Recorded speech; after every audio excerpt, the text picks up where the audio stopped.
വചനം 217. യസ് അലൂനക, അവർ നിന്നോട് ചോദിക്കും. അനിഷഹരി, മാസത്തെപ്പറ്റി. അൽ ഹറാമി, ഹറാമായ, അലംഘനീയമായ, പവിത്രമായ. ഖിതാലിൻ ഫീഹി, അതായത് അതിൽ യുദ്ധം ചെയ്യലിനെപ്പറ്റി. ഖുൽ, പറയുക. ഖിതാലുൻ ഫീഹി, അതിൽ യുദ്ധം ചെയ്യൽ. കബീർ, വലുതാണ്, വലിയൊരു കാര്യമാണ്. വസദ്ദുൻ, തടയൽ, തിരിച്ചുവിടൽ.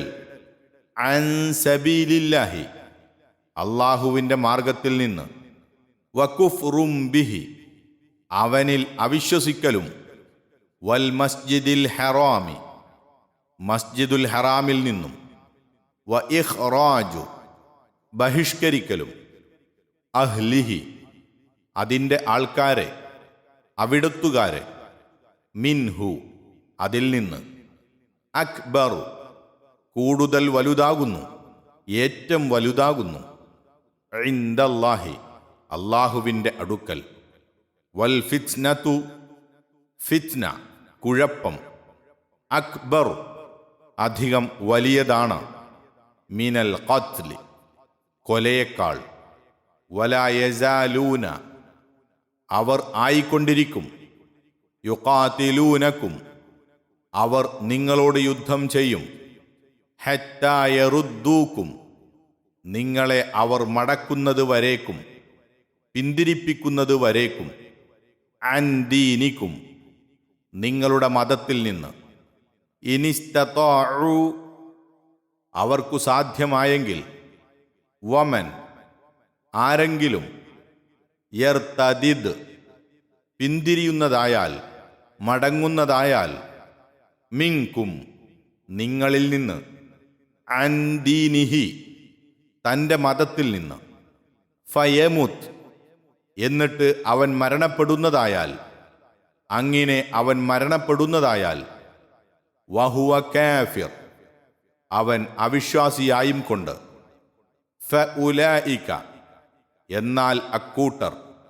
ഹബിതത്, നിഷ്ഫലമായി, വെറുതെയായി. അഅ്മാലുഹും, അവരുടെ കർമ്മങ്ങൾ. ഫിദ്ദുനിയ, ഇഹത്തിൽ. വൽ ആഖിറതി, പരത്തിലും. വഉലൈക, അക്കൂട്ടരാകട്ടെ. അസ്ഹാബുന്നാരി, നരകത്തിൻ്റെ ആൾക്കാരുമാകുന്നു. ഹും ഫീഹ, അവർ അതിൽ. ഖാലിദൂൻ, സ്ഥിരവാസികളാകുന്നു. يسألونك عن الشهر الحرام قتال فيه قل قتال فيه كبير وصد عن سبيل الله وكفر به والمسجد الحرام وإخراج أهله منه أكبر عند الله والفتنة أكبر من القتل ولا يزالون يقاتلونكم حتى يردوكم عن دينكم إن استطاعوا ومن يرتد منكم عن دينه فيمت وهو كافر فأولئك حبطت أعمالهم في الدنيا والآخرة وأولئك أصحاب النار هم فيها خالدون. നബിയെ, നിന്നോട് അവർ ഹറാമായ അഥവാ പവിത്രമായ മാസത്തെ, അതായത് അതിൽ യുദ്ധം ചെയ്യുന്നതിനെപ്പറ്റി ചോദിക്കുന്നു. പറയുക, അതിൽ യുദ്ധം ചെയ്യൽ ഒരു വലിയ കാര്യം തന്നെ ആകുന്നു. അള്ളാഹുവിൻ്റെ മാർഗത്തിൽ നിന്ന് ജനങ്ങളെ തടയലും അവനിൽ അവിശ്വസിക്കലും. മസ്ജിദുൽ ഹറാമിൽ നിന്ന് ജനങ്ങളെ തടയലും അതിൻ്റെ ആൾക്കാരെ അഥവാ അവിടുത്തുകാരെ അവിടെ നിന്ന് പുറത്താക്കലും അള്ളാഹുവിൻ്റെ അടുക്കൽ അതിനേക്കാൾ കൂടുതൽ വലിയതാകുന്നു.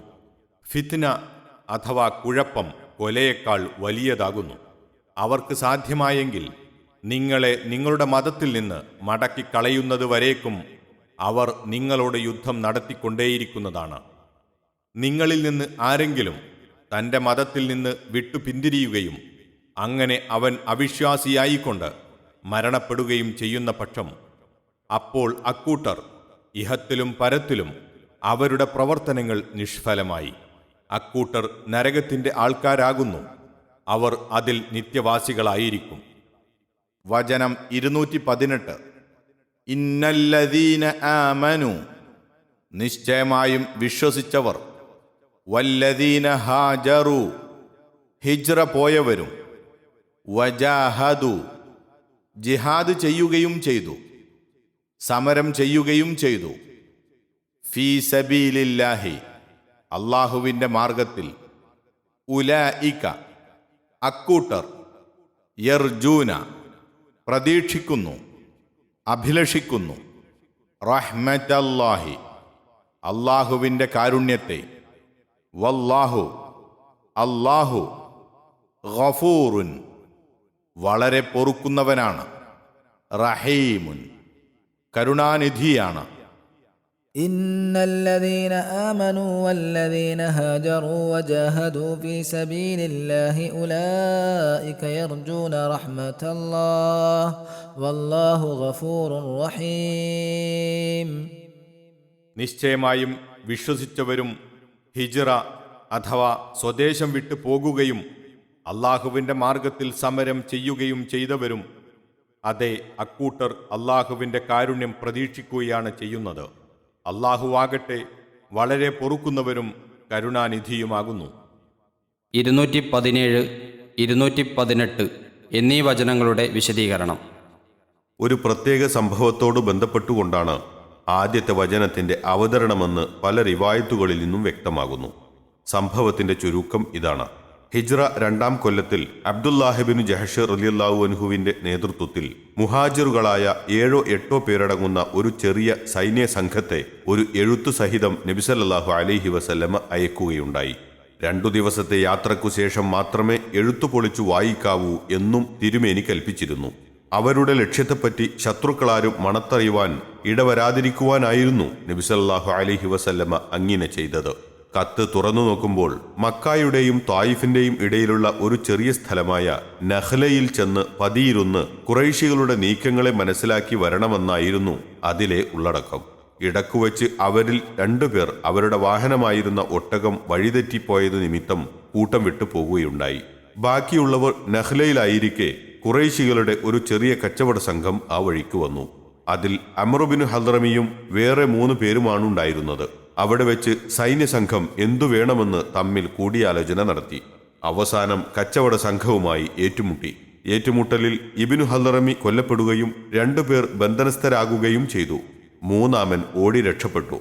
ഇത് റജബ് മാസം അവസാനിക്കുകയും ഷഅബാൻ മാസം ആരംഭിക്കുകയും ചെയ്യുന്ന അവസരത്തിലായിരുന്നു. അതല്ല, ജമാദുൽ ആഖിറിന്റെ അവസാനവും റജബിന്റെ ആദ്യവുമായിരുന്നുവെന്നും ചില റിവായത്തുകളിലുണ്ട്. ബന്ധനത്തിലാക്കിയവരെയും കിട്ടിയ കച്ചവടച്ചരക്കുകളെയും കൊണ്ട് അവർ നബി സല്ലല്ലാഹു അലൈഹി വസല്ലമയുടെ അടുക്കൽ വന്നു. ഇതായിരുന്നു മുസ്ലിങ്ങൾക്ക് ശത്രുക്കളിൽ നിന്നും ലഭിച്ച 1-ാമത്തെ ഗനീമത്ത്. ഗനീമത്ത് എന്നാൽ യുദ്ധത്തിൽ ശത്രുപക്ഷത്തു നിന്ന് ലഭിക്കുന്ന ധനം.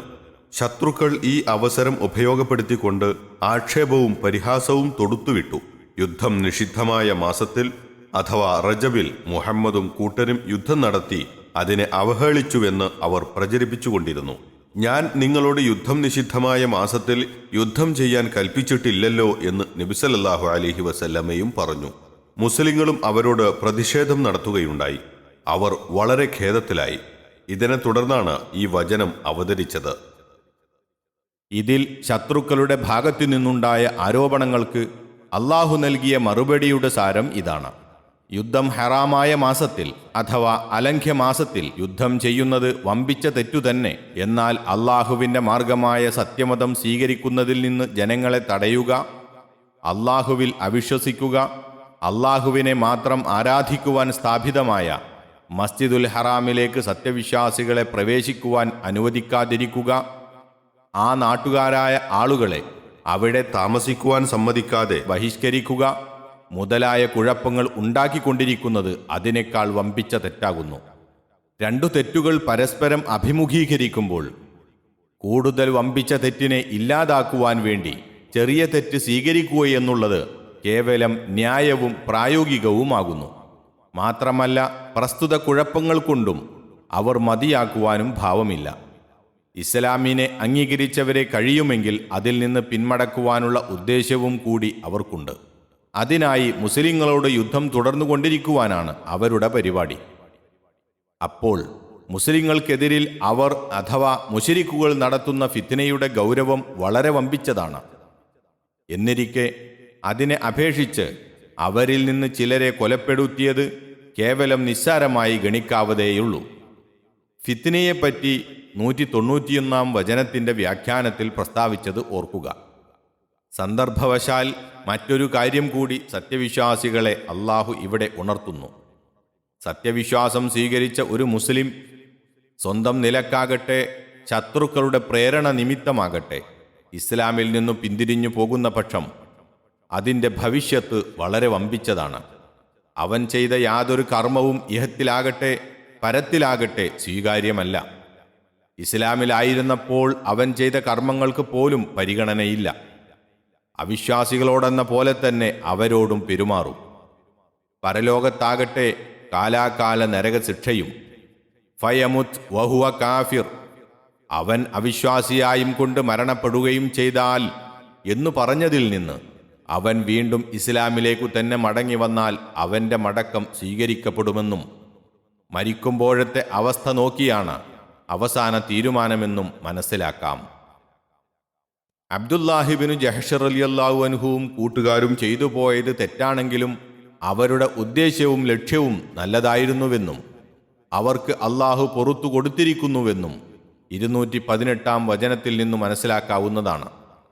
സത്യവിശ്വാസം സ്വീകരിക്കുകയും ഹിജ്റ പോകുകയും അള്ളാഹുവിൻ്റെ മാർഗത്തിൽ സമരം ചെയ്യുകയും ചെയ്തവരാണല്ലോ അവർ. ഈ വചനം അവതരിച്ചപ്പോൾ അവർക്ക് സന്തോഷമായെന്നും അവർ കൊണ്ടുവന്നിരുന്ന ഗനീമത്ത് സ്വത്തുക്കളിൽ നിന്ന് നബി സല്ലല്ലാഹു അലൈഹി വസല്ലമ അതിൻ്റെ 5-ലൊരു ഭാഗം സ്വീകരിച്ചുവെന്നും മേൽ സൂചിപ്പിച്ച ചില റിവായത്തുകളിൽ വന്നിരിക്കുന്നു. അവർ ബന്ധനത്തിലാക്കി കൊണ്ടുവന്ന തടവുകാരെ മുമ്പ് അവരിൽ നിന്ന് വഴിതെറ്റിപ്പോയിരുന്ന 2 സ്വഹാബികൾ തിരിച്ചെത്തിയ ശേഷം മുശ്രിക്കുകൾക്ക് നബി സല്ലല്ലാഹു അലൈഹി വസല്ലമ വിട്ടുകൊടുക്കുകയും ചെയ്തു. അവരിൽ ഒരാൾ മുസ്ലിമായി മദീനയിൽ തന്നെ താമസമാക്കുകയാണ് ചെയ്തത്. മുജാഹദ, ജിഹാദ് എന്നീ ധാതുക്കളിൽ നിന്നുള്ള ക്രിയാരൂപമാണ് ജാഹദ. കഴിവതും പരിശ്രമിച്ചു, അത്യധ്വാനം ചെയ്തു, കിണഞ്ഞു ശ്രമം നടത്തി എന്നൊക്കെയാണതിന് അർത്ഥം. യുദ്ധം അടക്കമുള്ള പല കാര്യങ്ങളും ജിഹാദിൽ ഉൾപ്പെടുമെന്നല്ലാതെ യുദ്ധത്തിൻ്റെ ഒരു പര്യായ പദമല്ല അത്. ഖുർആനിലും മറ്റും ഈ വാക്കുകൾ കൊണ്ട് ഉദ്ദേശിക്കപ്പെടുന്ന അർത്ഥം ഇമാം റാഗിബ് റഹിമഹുല്ല ഇങ്ങനെ വിവരിക്കുന്നു: ശത്രുവെ ചെറുക്കുന്നതിൽ മുഴുവൻ കഴിവും വിനിയോഗിക്കലാണ് ജിഹാദും മുജാഹദത്തും. ജിഹാദ് 3 തരത്തിലുണ്ട്: പ്രത്യക്ഷ ശത്രുവിനോടുള്ളതും പിശാചിനോടുള്ളതും സ്വന്തം ദേഹത്തോടുള്ളതും. വജാഹിദു ഫില്ലാഹി ഹഖ്ക ജിഹാദിഹി, അഥവാ അള്ളാഹുവിൻ്റെ കാര്യത്തിൽ ജിഹാദു ചെയ്യേണ്ട മുറപ്രകാരം ജിഹാദു ചെയ്യുവീൻ എന്നും. അധ്യായം 22 വചനം 78. വജാഹിദു ബി അംവാലിക്കും വ അംഫുസിക്കും ഫീ സബീലില്ലാ, അധ്യായം 9 വചനം 41. അഥവാ അള്ളാഹുവിൻ്റെ മാർഗത്തിൽ നിങ്ങളുടെ സ്വത്തുക്കളെക്കൊണ്ടും ദേഹങ്ങളെക്കൊണ്ടും ജിഹാദു ചെയ്യുവീൻ എന്നും മറ്റുമുള്ള വചനങ്ങൾ ഈ 3 അടങ്ങുന്നതാകുന്നു. മുജാഹദത്ത് നാവുകൊണ്ടും കൈകൊണ്ടും ഉണ്ടാകാവുന്നതാണ്. നബി സല്ലല്ലാഹു അലൈഹി വസല്ലമ പറയുന്നു: നിങ്ങൾ അവിശ്വാസികളോടു നിങ്ങളുടെ കൈകൊണ്ടും നാവുകൊണ്ടും ജിഹാദു ചെയ്യുവീൻ. അൽ മുഫ്രദാത്ത്. ഈ ഉദ്ധരണിയിൽ നിന്നും ജിഹാദിനും അതിൽ നിന്നുണ്ടാകുന്ന മറ്റു പദരൂപങ്ങൾക്കും വാളെടുത്തു യുദ്ധം ചെയ്യുക എന്നല്ല അർത്ഥമെന്നും സമരം ചെയ്യുക എന്നർത്ഥത്തിലാണ് അത് ഉപയോഗിക്കപ്പെടുന്നതെന്നും മനസ്സിലായല്ലോ. ഈ അടിസ്ഥാനത്തിലാണ് അന്ധവിശ്വാസങ്ങളോടും അനാചാരങ്ങളോടും സമരം നടത്തുന്നതിന് ജിഹാദ് എന്നും സമരം നടത്തുന്നവർക്ക് മുജാഹിദുകൾ എന്നും പറയപ്പെടുന്നത്.